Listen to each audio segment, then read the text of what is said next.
So many of the league's elite contenders traded up for a quarterback, Patrick Mahomes, Josh Allen, and so on. Should the Vikings be one of those teams? Let's get into it on the Locked On Vikings podcast.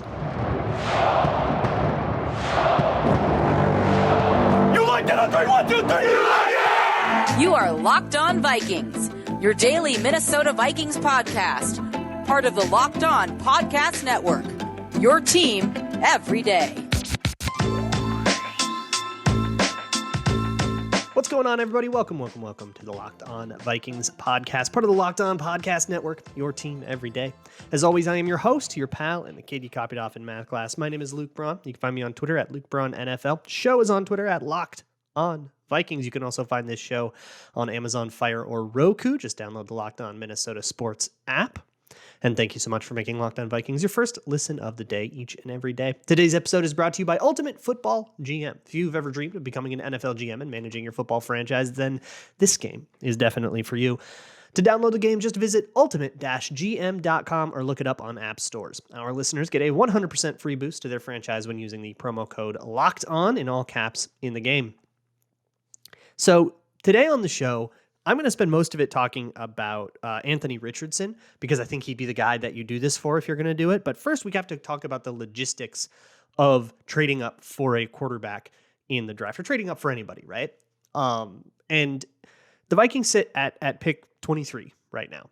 And based on historical data, we can kind of know what it would cost for the Vikings to trade up in the first round of the draft. Or better, do it the other way. Hey, if you're willing to spend, say, your first round pick and your third round pick, how far up the board does that get you in a normal situation? Of course, every board's going to be different and it's not always going to work out this way, but we can at least get rule of thumb and kind of have an idea of what we're working with. And look, amongst Vikings fans, there are two camps of people. There are people who want to move on from Kirk Cousins and people who don't. And I want to talk to both groups here. So if you're somebody who wants to move on from Kirk Cousins, I probably don't need to do much selling. But if you're somebody who doesn't want to move on from Kirk Cousins, I was tweeting some things about this earlier on Sunday, and there were people who were like, no, just keep Kirk, build around Kirk, blah, blah, blah. And if you're one of those people, I'm not here to tell you that you're wrong here, but don't you think you should know what you're declining? And at least have an understanding of what that cost is. And if you are still that convicted about Kirk Cousins and you say, no, I don't want to do this, then that's totally fine. But you should at least be informed about what you're rejecting, right? So with that said, here's where we're at right now. The Vikings are locked into Kirk Cousins for 2023. There is maybe a corner case where you have some kind of falling out and Cousins demands a trade in May or something like that. But for the most part, they're locked in to Kirk as the 2023 quarterback. They're not locked in for 2024. And if you want to keep Kirk Cousins, you're going to extend him and lock that up. But if you don't, you play out 2023 with Kirk and you let him walk for 2024. So this is a 2024 decision. If you're drafting a quarterback, you're doing it essentially saying, you're our guy, but you're our guy next year and you get a year to sit, which kind of gives us access to that kind of deal. You have access to doing what Mahomes did in Kansas City, where he sat behind Alex Smith for all of the 2017 season, or what the Packers are doing with Jordan Love right now, right? With even more. And I'm sure there's nothing stopping you from having Anthony Richardson or whoever sit behind Kirk for more years. But I would imagine the point of this is not to extend that situation. So either way, this is a 2024 oriented move, and it doesn't really preview the 2023 season. So we have to think of it that way. And I personally look at the one built by Rich Hill when I'm trying to determine the price of things. Rich Hill there's a lot of draft trade charts that are like the first pick is this many points, the second pick is that many points, and so on. That helps you kind of navigate draft trades. If you trade pick 60 for pick 32 and a first next year, who won the trade, that kind of thing. I use Rich Hill's because it's based on historical data, based on historically what trades happened. So it gives us the best idea of the market. There are trade charts that are built by, there's one by PFF, there's one by Jason Fitzgerald and Brad Spielberger that are more oriented in how the picks tend to turn out because they're trying to predict who wins trades when they happen. But I'm trying to figure out what the market is. What is the actual price? So I'm going to use that one for now. And on that, I'll just go over it, but I tweeted it out too if you want to see that. On that, if you trade your first round pick and a fourth round pick, you can move up to 20th. You do that with that's where Seattle is at for whatever it's worth. So you could move up to 20th. So if there's a corner that's falling that you really want, you can package your 4th round pick and move up and get that guy. Or there's a receiver you really want or something like that. That's a possibility. If the quarterback that you want has fallen all the way to 20th and you want to jump up and get him, that's also there too. If you package a 3rd rounder, you can move all the way up to 18th. That's Detroit, but the Vikings did make draft day trades with Detroit before, so that's possible. If you want to package both the 3rd and the 4th, that would move you up to 15th, where hilariously Green Bay is. So that might be, again, a little bit difficult. I don't know if Green Bay would be that interested in letting us come up for our quarterback. But again, we did the same thing with both of those teams last year. So there might be a relationship there that makes that more plausible. Or, you add a 4th next year and move up an extra spot, and then you're not dealing with this, right? If you package 2 firsts, so this year's 1st rounder and next year's 1st rounder, it gets a little wonky to project this out. I went with like a middle of the pack 1st rounder next year. So if you project the Vikings to be a middle-ish team and whatever that would be worth, that would get you up to 12th. And if you think the Vikings will be worse, it would get you higher. If you think they'll be better, it would get you lower, but it depends on what the other team thinks the Vikings will be, and who knows, right? So I just figured we'll stick it in the middle and say that will get you up to 12th. That's what's kind of what made me pick Anthony Richardson for this episode, because Anthony Richardson is currently, his average mock draft position is 12th. And he gets mocked to the Texans, who are at 12, a decent amount as well, even though they have Davis Mills. And then if you want to package 3 first rounders, do the Trey Lance deal, you can get all the way up to 8th. So what do you want to do there, right? When I tweeted that out, a lot of people said, man, I don't know about 3 first-round picks. Okay, then you don't want to get up to 8th. But let's say Anthony Richardson is sitting there at 12th, and you go, do we do this? And you call Houston, and they say, yeah, we would do it. If you want to give us your 1st round this year and your 1st rounder next year, we'll go down to 23. You come up to 12. You can take this guy. Do you do it? That becomes the question, right? So it is possible to do it. And again, this is a 2024 move. So you would do this. You would not extend Kirk Cousins. You've obviously already found your cap space another way. You're spending 2 first-round picks on your quarterback. You got to have your defense figured out another way, right? If you want to get other defensive players and free agents and stuff, you kind of have to have had that free agency. So you've been planning to do this, right? You kind of have to decide right now if you want to try to do this. And if it doesn't work out, you can move on next year or whatever. But let's assume, for the sake of argument, that you've done it. You gotta be in love with the guy. Like, let's say you've set it up. You have to love Anthony Richardson or Will Levis, or if you think Bryce Young will fall because he's too short or whatever. I don't care who the name is. I'm going to use Anthony Richardson, but use your own as a placeholder. That's totally fine. But you have to be in love with him, because if you take this, right, you're not getting a first round pick for 2 years. You need to kind of believe that the path to a Super Bowl is QB on a rookie contract, and that QB is Anthony Richardson, and that he can be that guy, and that we can be the Eagles 2 years from now, going to the Super Bowl with our guy on a rookie contract. You'll have a 3-year window of him before the real money kicks in, and then it's his 5th-year option, which isn't too bad, and then you got to extend him for real. Or you probably have already signed an extension and the real money of it kicks in. So you've got a 3-year window, maybe 4, between his redshirt year of 2023 and then 24, 25, 26, maybe 27 is your Super Bowl window. That's what you're looking for with this rookie contract thing. And for that, you have to think that Anthony Richardson can win a Super Bowl with a rookie contracted roster around him, with the idea that all that extra cap space gives him a better roster. And if he's got help around him, that he can win the Super Bowl. Do we believe that? That becomes the next question. And that's what we're going to answer for the rest of the show with Richardson in particular. And if you guys are interested, I can go to Will Levis or other quarterbacks or whatever that you think might be available at 12 that you think you would do, or maybe somebody you might want to take at 20, or somebody you might take if he falls all the way to 23. You don't want to trade up at all, but you might take him, etc. But hey, you guys all have your own ideas about what the Vikings should do and how teams should run their offseason. Why don't you play Ultimate Football GM? It's a simulator of exactly that. Football team simulator on your phone. You have to hire the right coaches. You have to put a good staff together, put a good roster together, figure out what to do with your aging players and your big contracts, do a draft, scout players, all of that, and try to create a dynasty, all in a realistic and challenging game world. And Locked On Vikings listeners get a 100% free boost to their franchise when using promo code Locked On in all caps in the game store. That's Locked On in all caps, so make sure you check it out today. To download the game, just visit ultimate-gm.com or look it up on the app stores. Once again, that is ultimate-gm.com. Ultimate Football GM. Start your dynasty today. So, if we establish that we are okay with trading 2 first-round picks for a quarterback that can win with a lot of free agents around him, right? We have to determine if Anthony Richardson is that guy. So let's look at the tape. And I spent all day watching tape on Anthony Richardson, and I'm going to tell you what I think of him. So the first thing that people tell me whenever I ask about Anthony Richardson is like, hey, he only started 13 games in his whole college career. He got in and out of the game a little bit last year for Florida, but he's really a one-season guy, and that's not a lot of experience, which is totally fair. And so you would expect a certain amount of rawness. But the first thing I want to kind of drill out of people is the idea that, like, look, being young equates to being raw. On the whole, if you charted out how young everyone was and how raw everyone was, you'd probably find a pretty good correlation, right? But that is a tendency. That's a usually. It's a typically.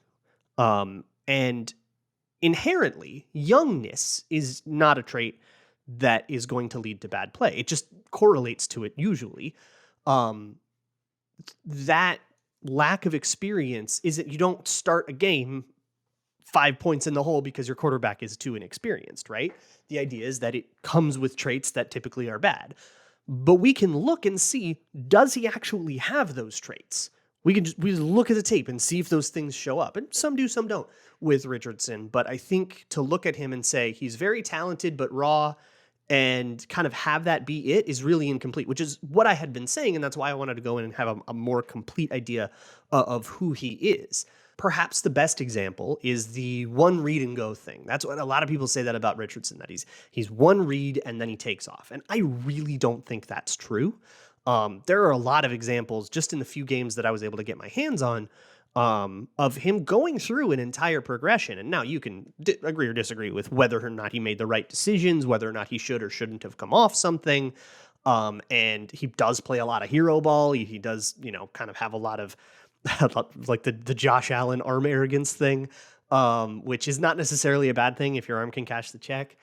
He has leg arrogance too, which I think does get him in trouble sometimes, but he will go through. You can see his eyes. You can see him take it, decline it, take it, decline it, take it, decline it, and then take off or take something or whatever. You can see him go through a progression. Sometimes it's not full field, and I think that was a Florida thing, and I wonder if Florida did that because they didn't trust his ability to go through full field. And again, as a young raw guy, like, okay, that's fair. So we got to get him comfortable doing that, and that's fine.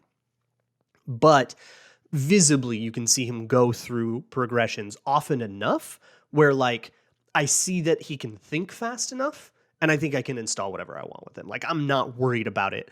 And the second thing that everybody says about him is that the talent is off the charts, and the downfield talent is insane. I mean, you can pull up his just bombs, right? You just see this. You just see him hit like deep posts, insane go balls. He truly has every throw in the arsenal all the way to 50 yards, and you have to defend every blade of grass. If you can just get those throws to come out as consistently as possible, you've got an electrifying quarterback. Every single thing is a threat, and that's really cool, and that makes it really hard to defend if you can unlock all of that talent. Also, the running talent's insane. There are a lot of times when he makes somebody look absolutely silly with his legs, and Florida used that with read option. I would hope that whoever drafts him does the same as well. Just get the guy the ball with space, right? Let him read out a play and zone read, try to go out, beat a linebacker in the second level, and maybe you can get a bit. I mean, he's ripped off like 70-yard runs. Like, that totally works. Again, a little bit of a hero with it, and he takes more contact than I wish he did. I wish he would kind of slide down when it was read option time. Otherwise, he's just going to put too much damage on his body, and that's not good for longevity, right? But this is a weapon. And the other thing about running is that it gives you a floor. You can make the wrong decision. Your receivers can fall down. Everything can go totally belly up. But if you can run and scramble and make a 7-yard gain out of it, it kind of gives you a floor. running quarterbacks are the safest quarterbacks for that reason. If you're a statue quarterback, if you're Sam Bradford and you're in the pocket, if something goes wrong down the field, you're taking a sack and that play sucks. Running helps give you a floor. That's a big like analytics mantra. Running gives you a floor. Anthony Richard has that floor, which means as he develops all this stuff, you can put him on the field and your game's going to be a little bit chaotic, but your offense will move at least a little bit every time other stuff goes wrong. While he learns the other stuff, at least he can move the offense with his legs.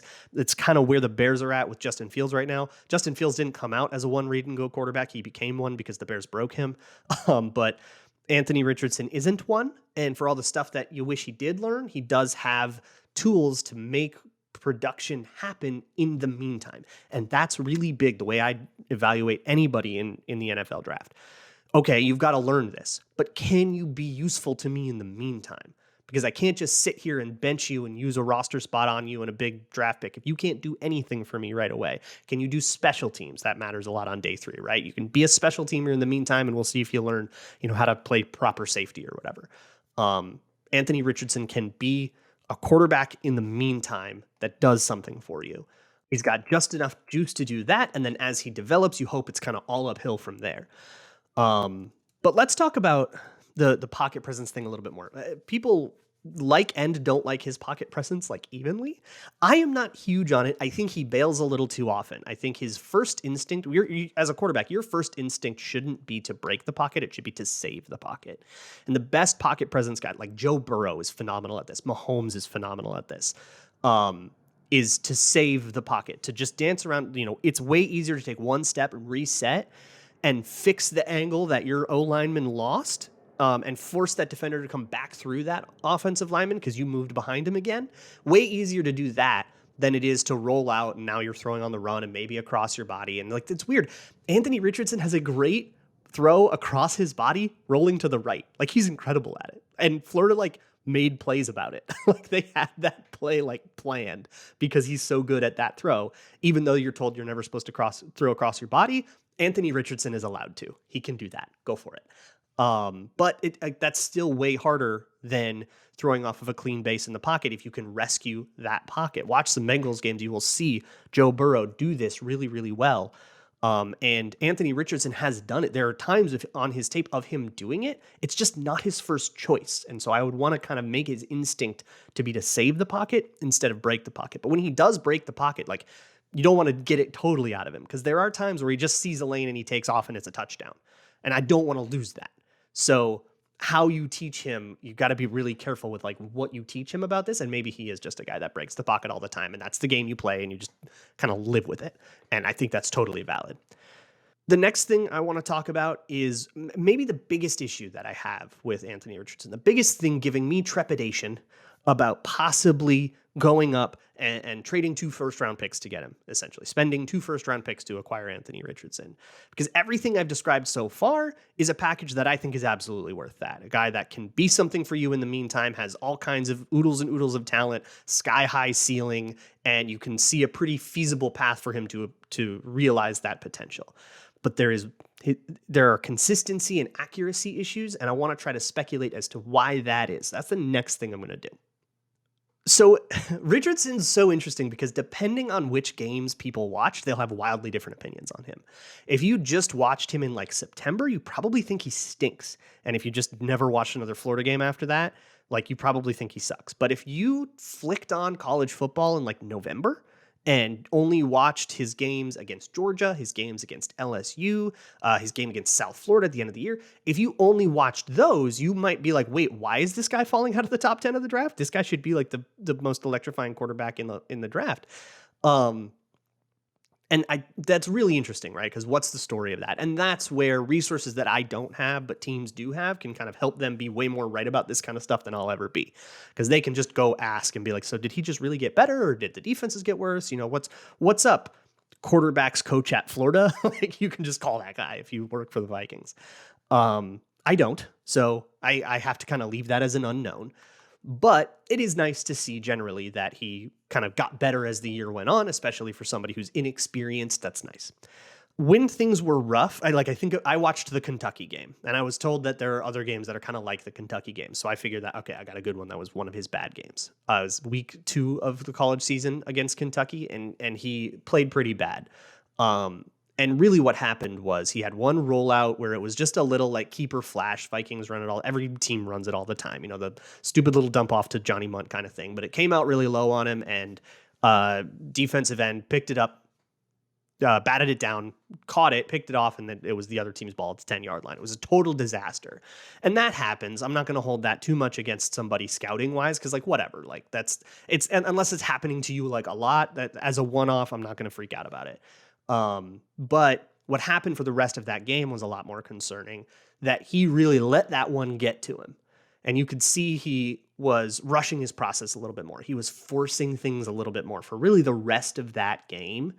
It was a lot sloppier. And to me, Richardson seems like a guy that plays a lot more on instinct and feel than on like cold calculations. I've used the Baker versus Chef thing a lot when talking about Kirk Cousins. Kirk Cousins is a baker. It's all very precise and it's very planned out and it's very intentional.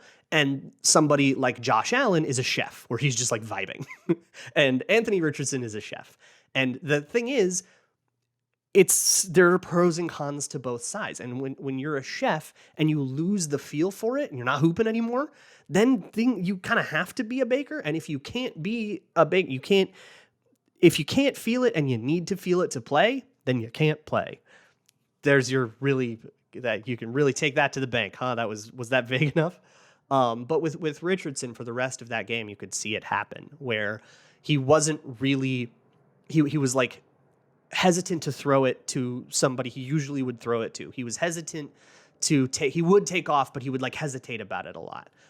He would pull the ball down in situations where he would otherwise he would rip it and take the risk. And it was very clear that it got to him, and he got a little jittery and he got a little bit slower and he got a little bit more, his feet got more active in a bad way in the pocket. And I don't like seeing that happen to a guy. Now, again, it was like second start, right? And I didn't personally see it happen for any other games, although I didn't watch I'm not going to watch an entire college season of all 22 in a day. So if it did happen another time, let me know. But that does concern me. But really what I saw as a more consistent issue was that he misses high a lot. His misses are always over. And that's super spooky because that's where you can throw it right into the lap of lurking safeties. And he almost did a bunch, and he has a bunch. So you have to figure out why that is. That is the singular thing, the fact that he misses high too often, and he misses easy ones. It's kind of funny. I think I tweeted or I put it in Discord or something. Like my comparison to him for him right now is Oobleck, the like weird science project you might have done as a kid, where if you mix enough, I think it's just cornstarch and water, and you try to like punch it, it will be like a solid, but it's a liquid, but it behaves like a liquid if you like wiggle it. And it's like the more pressure is on him, the more things are difficult, the more stress you put on him, the better he is, the harder he is. But if you don't have any stress on him and it's the easiest layup in the world, then he's going to like sail it randomly. And it's really frustrating. If you can get the easy stuff down, then how good he is at the hard stuff will really be highlighted. And again, that makes him a really exciting potential quarterback. And that goes in the column of things like, oh, okay, I see what this becomes, and how it becomes it is you just have to get a little better at like the easy routine throws. And that I hope would come with experience. But what I think is really getting him on these, because again, they all miss high, and high is the most dangerous way to miss. If you want to miss low. You'd rather have that thing skip up and be an incomplete pass than sail and be anybody's ball. But what it seems to me is if you look at his feet, and I don't mind the base that he throws off of as much as some other people do, because at least his feet are on the ground. He's not toesy. He's not, jump throwing or anything like that. But when he drops back, his front foot, when you drop back as a quarterback, you don't want to cross your legs up as much. You kind of want to like bring your heel into your other foot's heel rather than like crossing them. Because that's just bad balance, right? It's just not like an efficient way to move. And he crosses his legs like that sometimes. And when he hits the top of his drop, if you like watch Kirk Cousins do this, I mean, that's been polished for a decade, right? Kirk Cousins will almost be at like a 45-degree angle, but his feet will be together on his drop. And then when he comes out of his drop and it's time to set his base, and ideally, you're kind of hitting the top of your drop, setting up and throwing in most timing plays. When he sets his feet, he gets to choose how wide his feet are with each other, and how that will affect your throwing power and your base, and accuracy and everything. When Anthony Richardson comes up, he comes up perfectly straight. And part of that is because he hits the top of his drop wide, and then it's a lot harder for him to have that control and get the bend in his knees that he needs. And that's what I really think the key issue is that when he sets up to throw, he is standing straight up and he's not getting enough torque out of his bottom, out of the bottom part of his body, out of his legs. And if you get a little bit of a bent knee, if you golf, you know exactly what I'm talking about. If you golf and you've ever been a golfer that stands up as you swing, then the ball gets really erratic because it's all arms. All you're doing is swinging with your arms if you're not getting any torque out of your lower half. The power really comes from twisting your body around rather than just having the strongest arm. The same thing is happening to Anthony Richardson. Everything is arm, and his arm's insane. He could probably do the Jamarcus Russell thing and throw the ball in a bucket 70 yards downfield on his knees, but you're not going to get consistent accuracy that way. When you're whipping it with your arm, that's when erratic things happen. And because he's a taller quarterback, and if he's standing straight up and he's whipping it with his arms, it's coming off of a higher base, and so it's going to be a higher ball placement. And that's what I think is happening. I think he just needs to bend his knees and torque himself a little bit. And that's a mechanical fix that you can do not in a season. You could do that in an off season. You could draft him, meet with him and say, get more torque on your ball. I want to see a better throwing motion. I want to see a better base when you get into camp. And he can go, hire whatever his favorite private coach is and work on that. That is not something that I think ruins his game, that, he'll never fix that. I really think he can. And that kind of brings me to wrap all of this up. I see a world where this dude is absolutely a Super Bowl winning quarterback by year 2 or year 3, provided he's got help around him. And then once it's time to actually pay him, I really think Anthony Richardson can be a superstar. And you're going to find this about me. I'm a bit of a curmudgeon when it comes to young quarterbacks. I think generally 2 guys every draft work out, and we get excited about 8 of them. And so I kind of calibrate myself to be a little bit more of a hater, but I think he's got it. I think he can do it. It's a risk. There is I'm not guaranteeing anything, right? Absolutely a world where he gets drafted, he gets hurt his rookie year or something, and it throws everything off, or he ends up, on a Justin Fields trajectory where he never gets to actually develop because he's stuck, trying to lead a team through the mud because they haven't set him up for success. It requires the right environment and the right decisions to be made, but the Vikings are set up to make those decisions and to give him that environment. So I hereby put my stamp on it. I am in support of trading 2 first-round picks this year's and next year's to trade up to get Anthony Richardson. I'm in for it. If they do it, I'm game. If they don't do it, I'm not going to cry or anything like that. But I think there are a lot of directions the Vikings could go this year. Many of them involve Kirk Cousins, and I can be talked into those. Many of them don't, and I can be talked into those. But this one, I am in favor of, and I'll plant my flag on it. So there you go. I think the Vikings should trade up for Anthony Richardson. Let Kirk Cousins play out 2023, and then in 2024, you let him walk. You get all your cap stuff back, and you get you get a full draft pick class back. Maybe trade away some old guys or something like that, and really be set up to build around this kid and make him your quarterback of the future, and see if you can get a window out of it. Tomorrow is Twitter Tuesday, and you can use it to yell at me. You can send questions or complaints to Luke Braun NFL or Locked On Vikings on Twitter. LockedOnVikingsPodcast@gmail.com. Send an email there if you got something a little longer, or just fill out the Google form in the show notes. I will see you all for that. And as always, Skol.